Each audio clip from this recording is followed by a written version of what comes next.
বিসমিল্লাহির রহমানির রহিম। শুরু করছি আল্লাহর নামে। আসসালামু আলাইকুম প্রিয় ভিউয়ার্স, আপনারা জানেন কি কোরআন ও হাদিসে তিনটি সহজ কিন্তু মহামূল্যবান কাজের কথা বলা হয়েছে, যেগুলো করলে আল্লাহ তাআলা জান্নাত দান করবেন। চলুন জেনে আসি সেই কাজগুলোর কথা। প্রথম কাজ, আল্লাহর উপর ভরসা রাখা। আরবিতে বলা হয় তাওয়াক্কুল। আল্লাহ তাআলা বলেন যে আল্লাহর উপর ভরসা করবে, আল্লাহ তার জন্য যথেষ্ট। সূরা আত-তালাক আয়াত নাম্বার 65/3। অর্থাৎ জীবনের দুশ্চিন্তা, ভয়, অনিশ্চয়তা সবকিছু আল্লাহর হাতে ছেড়ে দিলে আল্লাহই আমাদের রক্ষা করবেন। দ্বিতীয় কাজ, সুন্দর চরিত্র, যাকে বলা হয় আখলাক।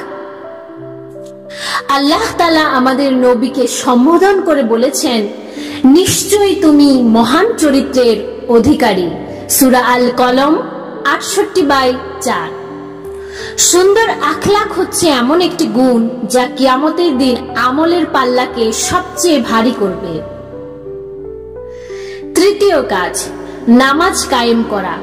আল্লাহ তাআলা বলেন, নিশ্চয়ই নামাজ মুমিনদের জন্য নির্ধারিত সময়ে ফরজ কাজ করা হয়েছে। নিশ্চয়ই নামাজ মুমিনদের জন্য নির্ধারিত সময়ে ফরজ করা হয়েছে।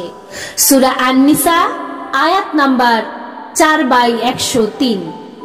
নামাজ হচ্ছে জান্নাতের চাবি। নামাজ ছাড়া আমাদের অন্য সব আমল অসম্পূর্ণ।